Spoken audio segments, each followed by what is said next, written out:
আমার দায়বদ্ধতা হচ্ছে আমি এই নগরের বাসিন্দা, আমি এই নগরকে ট্যাক্স দেই।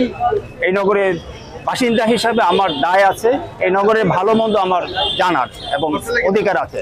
ফলে যেটা হয়েছে, এই নগরবাসীর যে সংকট আছে, বজ্র ব্যবস্থাপনা, ড্রেনেজ ব্যবস্থাপনা, সুপেয় পানি নাই, দুইটা ওয়াটার ট্রিটমেন্ট প্ল্যান্ট এখানে তৈরি হয়েছে, সেটাকে চালু করা যায় না এখন পর্যন্ত।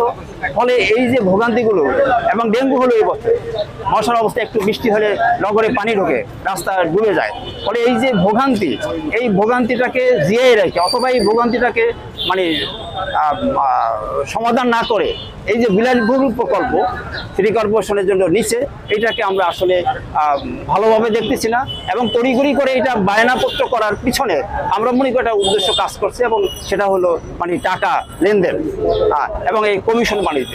ফলে এই কমিশন বাণিজ্য যে ইয়াটা আছে, এটা আমরা চাচ্ছি যে আগে ওটা বন্ধ হোক।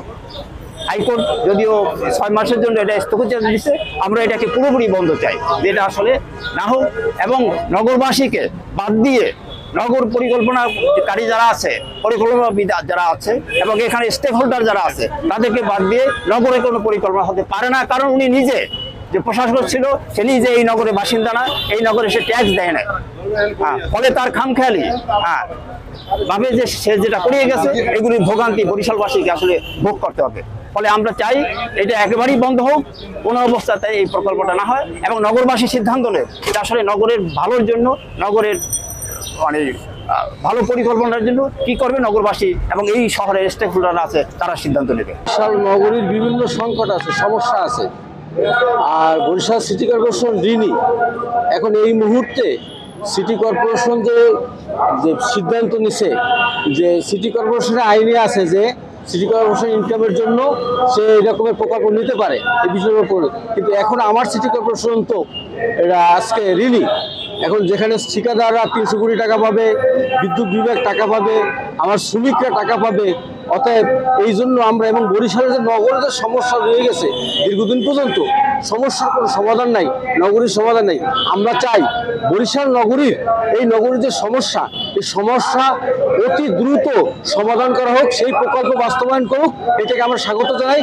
এবং যে প্রকল্প গণবিরোধী এবং রাষ্ট্রের জনগণের বিপক্ষে, সেই প্রকল্প আমরা সমর্থন করি না। যেহেতু সকল মানুষের, বরিশালে যারা নাগরিকরা, যারা আমরা যারা জন্মিয়েছি, যারা বড় হয়েছি, আমাদের প্রত্যেকের এই নগর, সেই নগরকে পরিষ্কার পরিচ্ছন্ন, নগরের জনগণের মঙ্গলকর যেসব কাজগুলো, সেই কাজগুলো আমরা দিনে দিনে করছি। সেই জায়গা থেকে সংগঠন আকারে গণসংহতি আন্দোলন মনে করেছে যে আসলে জনগণের পক্ষ থেকে যারা আজকে এই জনগণের বিরুদ্ধে দাঁড়িয়েছে, যারা আজকে তাদের ট্যাক্সের পয়সা দিয়ে বিলাসবহুল প্রকল্প তৈরি করতে চাচ্ছে, এবং জনগণের নিরাপত্তা থেকে শুরু করে তাদের জানমালের দায়িত্ব না নিয়ে, সেই জায়গা থেকে গণসংহতি আন্দোলন একজন রাজনৈতিক দল হিসাবে, আগামীর জনগণের কল্যাণ একটি রাষ্ট্র হিসাবে একটি গণতান্ত্রিক পরিবেশ তৈরি করার লক্ষ্যে এবং জনগণের নিরাপত্তার স্বার্থে আর কি আমাদের হাইকোর্টে রিট করা হয়। সেখানে বিভাগীয় কমিশনার থেকে শুরু করে যারা এর সাথে যুক্ত ছিলেন, তাদের কয়েকজনকে উল্লেখ করে হাইকোর্টে রিট করা হয়, এবং সেই রিটের পরিপ্রেক্ষিতে মহামান্য আদালত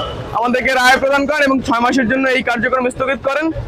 এবং পরবর্তী সিদ্ধান্ত সেটা জনগণের সমন্বয় এবং এই সিটি কর্পোরেশনের যে নবনির্বাচিত মেয়র হবেন, সেই মেয়রের এবং জনগণকে সাথে নিয়ে একই সাথে সেই পরিকল্পনা বাস্তবায়ন হবে। সেটা যে বাস্তবায়ন হোক, সেটা বিলাসবহুল রিসোর্ট হোক, কিংবা অন্যান্য যে কোনো পরিকল্পনা, আয়ের জন্য যেসব পরিকল্পনা দরকার, কিংবা নাগরিকের সুবিধার জন্য যেসব পরিকল্পনা দরকার, সকল কিছুই জনগণের সম্মতিক্রমে একটি নির্বাচনের মধ্যে দিয়ে, একটি নবনির্বাচিত মেয়রের মধ্যে দিয়ে আমরা সেটা প্রত্যাশা করি।